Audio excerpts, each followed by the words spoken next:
Well, a historic night, no doubt, in American politics as Donald Trump, a billionaire businessman and Washington outsider, accepted the Republican Party's nomination for president. And as we saw minutes ago, he addressed the country as the official GOP nominee.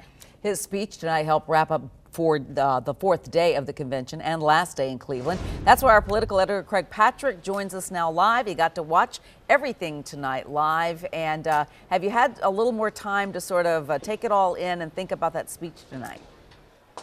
I have, and I think that Donald Trump accepted the Republican nomination tonight by channeling Richard Nixon from 1968. That was the year that Richard Nixon pounded the theme of law and order, just as Donald Trump did here tonight. Remember, 1969, I believe in November, Richard Nixon basically coined or popularized the phrase silent majority. Well, July 2016, Donald Trump made just to popularize the term forgotten men and women. He said that Hillary Clinton has a slogan, I'm with her. He said his slogan is that I am with you. And here now is a look at Donald Trump with his family being joined by his new running mate, Mike Pence, and his family with thousands of balloons dropping to their side. It was a fascinating speech. Donald Trump used a teleprompter. He stayed on message. And yes, he talked about cutting government waste. He talked about ending bad trade deals.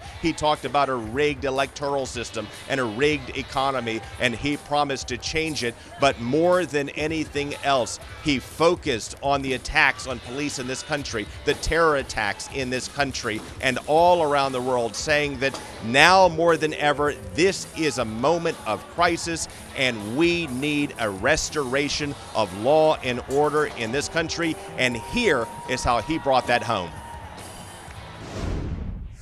To all Americans tonight, in all of our cities and in all of our towns, I make this promise. We will make America strong again. We will make America proud again. We will make America safe again. And we will make America great again. God bless you and good night. I love you.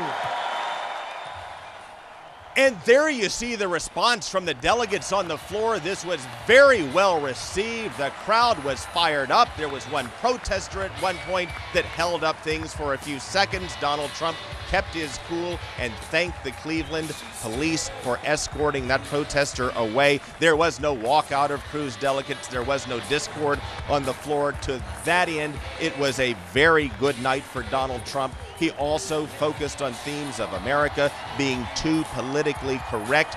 He also reached out to the Christian right.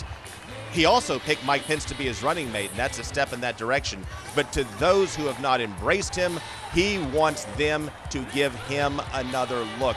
That may help him to the right. At the same time, he reached out to progressives on the left, particularly those who supported Bernie Sanders and are not sold on Hillary Clinton. He said there is common ground, particularly as it relates to changing trade deals in this country.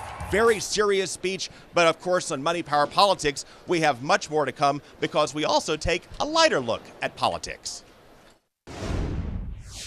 Kids, congratulations. Fantastic job. Coming up, we'll show you why Trump wanted to showcase his family and roll out our Trail Tales segment, this time in the form of a children's book.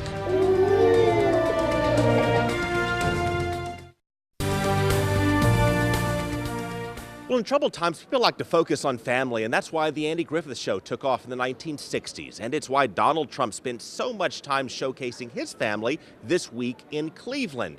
But we saw the same thing 4 years ago, both with President Obama and with Mitt Romney. Keep in mind, they too were also seen as a bit aloof and wanted to soften their images. And they did that by focusing on the values of family and love just 4 years ago, as we saw today. So again, in the spirit of the Andy Griffith Show, and to show you how this year matches up to what we saw 4 years ago, we're going to roll out our Throwback Thursday segment with an ode to Andy Griffith.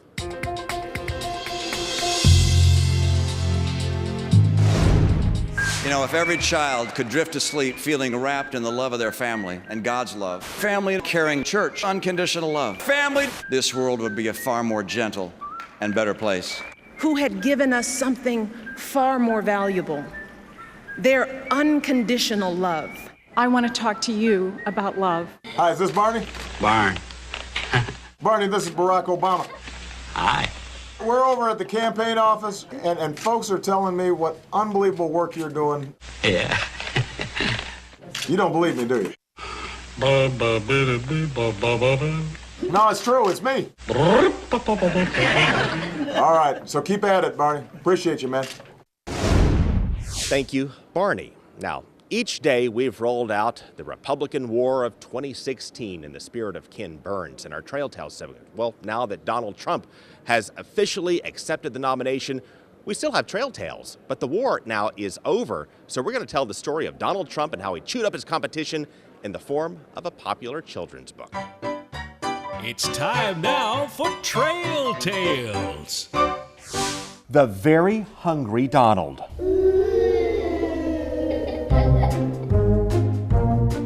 In the shadow of Jeb, a proud entertainer took off on the air. If I decide to run, you'll have the great pleasure of voting for the man that will easily go down as the greatest president in the history of the United States. Me, Donald John Trump. Is this a true story? Well, yes. One Sunday morning, the escalator came down with a very hungry Donald. Hey, look at this! Donald Trump! Donald Trump! That looked kind of fake. Haven't you used that clip before? Yeah, but just work with me here. On Monday, he ate through a berry. I see Rick Perry the other day. He put glasses on so people will think he's smart. It just doesn't work. On Tuesday, he chewed through a gram. He doesn't seem like a very bright guy. He actually probably seems to me not as bright, honestly, as Rick Perry. On Wednesday, he ate through a whole gram. I never attacked him on his look, and believe me, there's plenty of subject matter right there. On Thursday, he gobbled a Jeb. You know what's happening to Jeb's crowd, as you know, right down the street?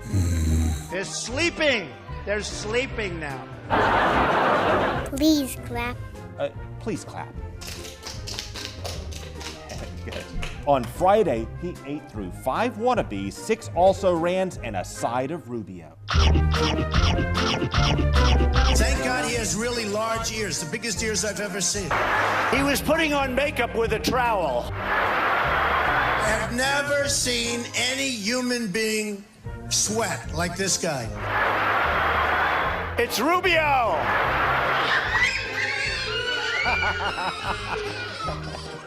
Well, he wasn't a hungry Donald anymore. Bing, bing, bing. Ka-ching, ka-ching, ka-ching.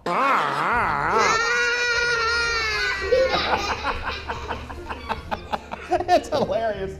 He built a cocoon and transformed into the Republican nominee in Cleveland. This is a strange election, isn't it? I don't understand this story. Don't worry, you're not alone. What a great honor it must be for you to honor me tonight. All right, you can watch all of our Trail Tales segments and prior shows and extended interviews you may have missed on our YouTube channel. Search for Craig Patrick's Money, Power, and Politics on YouTube and subscribe at the top of the page. Of course, we're a long way from finished. Now, Money, Power, Politics will shift from Cleveland, go on the road to Philly. We will show you how this convention can shake up the race, and we will also show you what to expect from the Democrats. That will be on our special show that kicks off tomorrow night at 11:30. Thank you for watching this special edition of Money, Power, and Politics.